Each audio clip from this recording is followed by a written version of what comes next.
Hi, magandang umaga po at malapit na mananghalian. Sana po mga kababayan ko sa lungsod ay nasa mabuti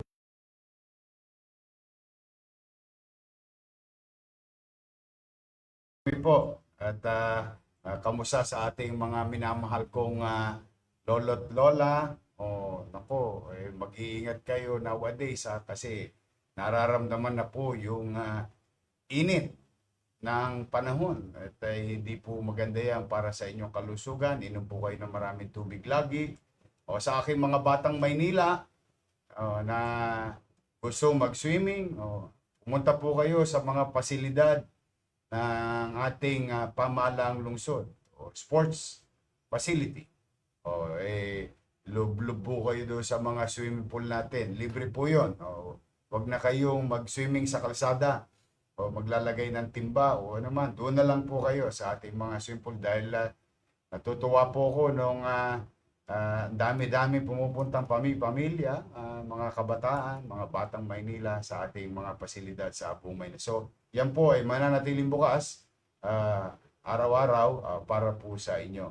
Now, ito po ulit ang inyong lingkod, mga nanay at tatay ko, at sa mga taong dumadako sa Maynila. Kami po ay mag-update sa programa ng inyong pamahalang lungsod ng Maynila tungkol sa libreng pamasahe, kung saan ang ginamit natin mismo ay yung mga jeep o regular na ginagamit na sakayan ng ating mga manggagawa, estudyante, at ng iba pang taong gumagamit nito. No? At tayo po ay nasa Talk to the People ngayon under sa programa ng Manila Public Information Office. Dahil ako po ay merong update, no? Bagamat taus-puso ang aking pasasalamat sa lahat ng ating mga drivers, mga presidente ng mga JODA sa lungsod ng Maynila na nakisali sa programa ng inyong pamahalang lungsod na libreng pamasahe sa ating mga mamamayan. Ina-update ko lang po kayo kagabi nung magsara at matapos ang programa maghapon ay 129,000 na pasahero o riding public ang nakinabang sa programang ito.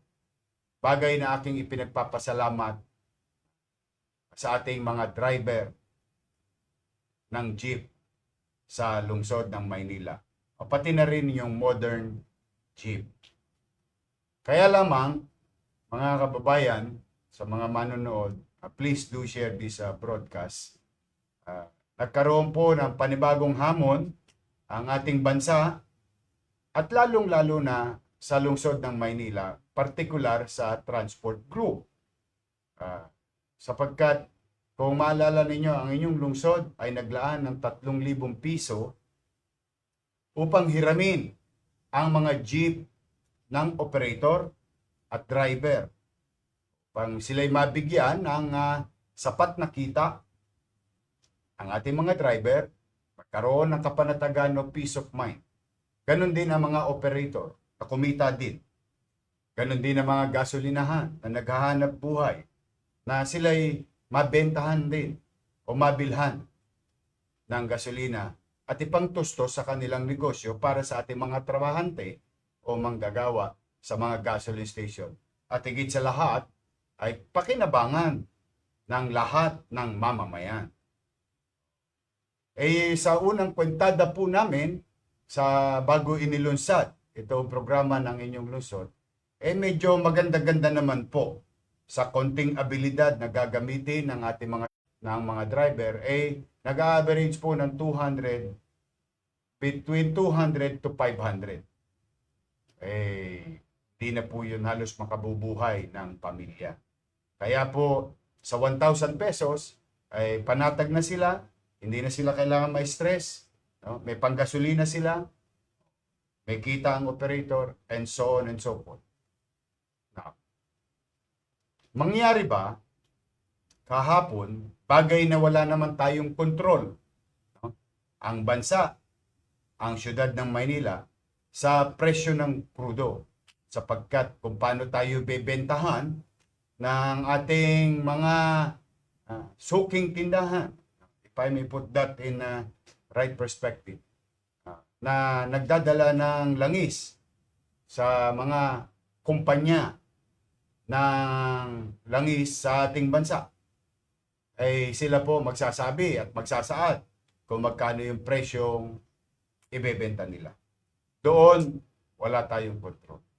At ang naging epekto nito, kahapon po, nakalulungkot mang isipin, tumaas po ng 11 pesos to 12 pesos ang presyo ng diesel. Now, ano po ang masamang epekto nito? Well, tayo mamamayan, siguro, ang tansya ko po dito, no? Hindi naman po ako ekonomista. Baka pagkatapos po ng Semana Santa, mararamdaman na naman natin sa presyo ng bilihin. Pero on a particular setting, or ngayon po, niresume natin ulit ang programang libreng pamasahe as of 10 a.m. this morning. Nakapaglingkod na po tayo sa 33,545 na individuals. At yan po yung sinerbisyuhan ng ating 765 na kasapi sa programa na mga drivers and operators sa lungsod ng Maynila. At ito po ang mga linya. May bago po tayong karagdagan ngayong araw na ito. May bago pong sumapi sa programa natin. Kaya nga nagtataka ako doon sa mga taga-balot, ayaw sumali pa sa programang ito. San Street Velasquez, Dasmariñas Divisoria Velasquez, Divisoria Velasquez, Bangkosay Divisoria, Blumentritt Antipolo Balot. Ito yung isa na grupo na sumali. O yung isa pa, sali na kayo. Sayang. Tayuman Lardisabal, Pigibara Tayuman Pritil, Gastambide Divisoria Moraita, Retiro Divisoria, Blumentritt Quiapo, Lealtad Quiapo, Plaza Noli, Matimias Quiapo, Barbosa, Balik-Balik Quiapo, Espanya Blumentritt, Balik-Balik Quiapo, Balik-Balik Espanya, Agoncillo Guadalupe, Guadalupe Leon Ginto, Singalong Leon Ginto P. Ocampo, Singalong Leon Ginto P. Ocampo, Agoncillo Guadalupe. At ito po yung bago, kasasali lamang po kaninang umaga. San Andres Paura, Plaza del Carmen naman, at SM Manila. Shoutout sa mga taga San Andres. Masaya ko para sa inyo. Sumali na po ang inyong subjoda. Plaza del Carmen, SM Manila, Pandacan Leon Ginto, Pandacan Santa Cruz, Paco Rotonda, Bacood Quiapo, Malacañang Quiapo, Rotonda Pandacan, Santa Ana Paura, Guadalupe Pedro Hill, San Andres Paura. O yan po yung mga linyang kasali sa loob ng Maynila. Kung mapapansin nyo po yan, ay north to south, west to east na mga biyahe. 765 of them. Dadami pa ho yan mamaya kasi para po sa kaalaman ninyo, may mga particular silang oras ng labasan. At inaabot po tayo kagabi na tapos tayo almost 10 o'clock in the evening. But then again, mga kababayan, ang ginastos natin kahapon, tayo po'y naglaan ng 4 na milyon. At katulad na nabanggit ko, tumakbo ng Lunes kahapon, tatakbo ngayong Martes, tas tigil tayo bukas dahil Miyerkules Santo na hanggang Semana Santa. Magre-resume tayo ng Lunes, next week, Martes, at Miyerkules. At ang natustusan natin doon sa 129,000 na mamamayang nakinabang, labas pa ho dito yung driver at operator at businesses. Yung 129,000. Ang total po natin na gastos kahapon sa 4 na milyon na inilaan ng inyong pamahalang lungsod is 3,516,000. Ulitin ko po, no? 3,516,000. Madalit salita, meron pong ilang sole. Ibig sabihin, hindi po nakabiyahe at and so on and so forth. May return po tayo na 177,000. Plus cash on hand na 484,000.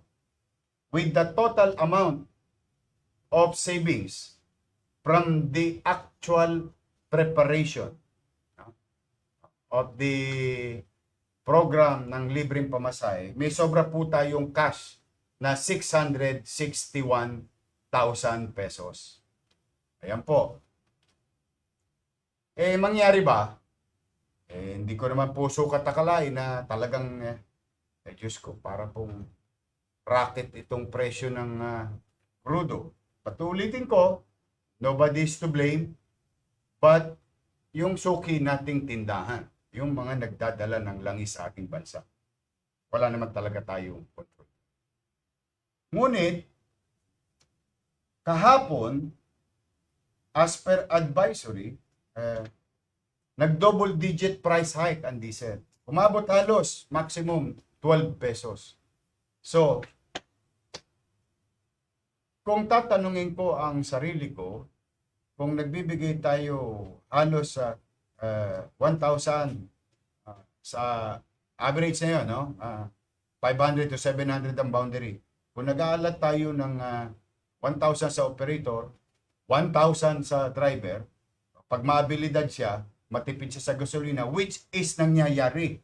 Bakit? Hindi na po humaharabas lahat ng jeep. Sumusunod sila lahat sa pila ngayon kasi punuan na ang nangyayari. Hindi na kailangan mag-agawan. So habang nakatenga sila, patay ang makina, nakakatipid sila ng crudo. At relax at may peace of mind. So, sa abilidad na yon na nakaalat na 1,000 gasolina, maaari pa niyang madagdag na neto sa driver. Pero hindi na yan nangyayari at mangyayari ngayong araw na ito. Kaya po, kung susumahin natin sa 20 litros, no, times 12 pesos maximum, that is 240 pesos. 240 pesos ang mawawala ngayong araw na ito sa ating mga driver. O mawawalang opportunity, mawawalang kita. Mangyari meron naman akong sobra sa kahapon. No? Ako po, ang paniwala ko po lagi, ang gobyerno po ay hindi savings bank. Hindi po kami para magtipid. Ang sinasabing salitang pagtitipid sa pamahalaan ay yung pagiging masinop sa paggasta at epektibong paggasta. Yun yung sinasabing meaning ng savings sa pamahalaan. Kung ito po ay ilalagay ko sa bangko, bangko lang ho makikinabang nito. Now, to adhere, to be sensitive enough to the situation or current challenging one after another, walang humpay na pagsubok. Malugod ko pong ina-announce sa lahat ng driver na sumali ngayong araw na ito at magpasa hanggang susunod na linggo at may awa ang Diyos. Sana nga't magtuloy-tuloy ito habang may krisis. But for the meantime, i-update ko naman kayo. Simula sa araw na ito at Lunes next week, Martes at Miyerkules, malugod ko pong i-announce na yung savings nating 661,000 kahapon ay idadagdag natin ngayong araw na ito. So, madalit salita, mga driver, dadagdagan ko po ng 500 pesos ang bawat araw ninyo upang sa ganoon yung pagtaas ng presyo ng 12 pesos kahapon ng crudo ay ma-offset ngayong araw na ito at sa mga darating pang araw. So, ang suma total from 3,000 pesos na presyo, halaga na pinagkakaloob sa inyo ng siyudad ng Maynila from our taxpayers' money ay magiging 3,500 na po. Dahil dyan, yung nawala at mawawalang posibleng savings ng driver ay ma-offset na po ng additional 500 na income. So, simula sa araw na ito, ulitin ko po para malinaw, sa mga jeepney driver na nanonood, sa mga asawa at pamilya o anak, please do share this broadcast. Ngayon, Martes. Anong petsa ngayon? 31. March 31. March 31. Ngayon, Martes, March 31. 3,500 na po ang matatanggap ninyo. Dahil may nasave ako kahapon, imbis na ilagay ko ulit yan sa libreta ng gobyerno, sa palad nyo na laang.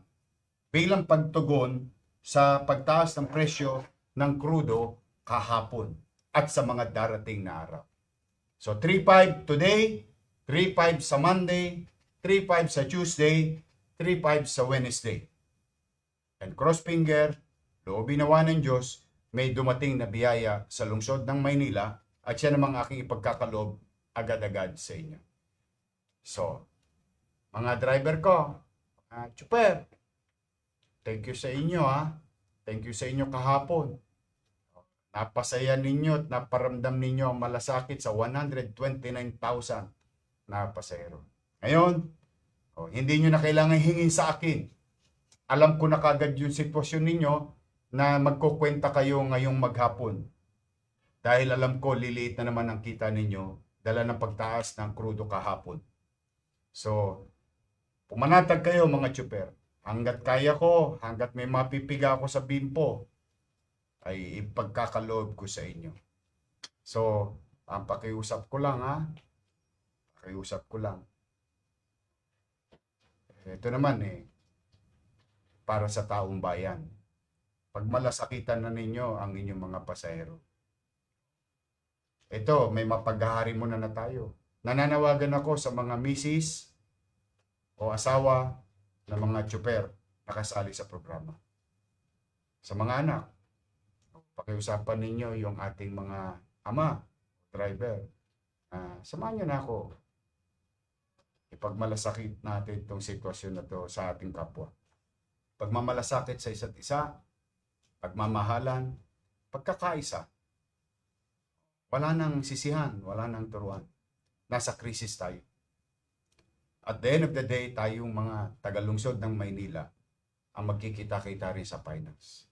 Kahit dito man lamang sa ating lungsod, dito man lang, out of 1,600 LGU sa buong Pilipinas, dito man lamang yung mga mamamayan na sasakupan natin, na pinaglilingkuran natin, makaramdam na konting ginhawa, maibsan yung kinakarap nating lahat sa krisis. So muli, mga tatay kong tsuper, mga lolo kong tsuper, mga kuya o kapatid na tsuper, nakikiusap ako sa buong kababaang ko. Pag malasakitan natin yung ating mga manggagawa, estudyante, at lahat ng riding public na gagamit ng ating mga jeep. Pagmamahal sa isa't isa, pag-uunawaan, iwasan ang paglalamangan. Ngayon, natin ipakita na tayong mga Manileño mapagmahal sa kapwa, sa komunidad, sa syudad at bansa. So muli, yan na po muna. Please, kung kayo po'y ngayon pa lamang nakatutok, please do share this broadcast. Ipadala nyo na lahat to sa mga driver. Wala po silang idea ngayon kung ano tong announcement natin. So please do share sa lahat ng ating mga driver. Nadagdagan sila ng 500 pesos na take home. Possible take home. Dala ng mahirap pa nangyari kahapon dahil tumaas talaga ang diesel. So, I love you, Mamang Tsuper. Yorme, I love you. O, yung mga lolo't lola ko, I love you too. Mag-iingat po kayo sa biyahe. Mga driver natin, mga mananakay. Mag-iingat po kayo.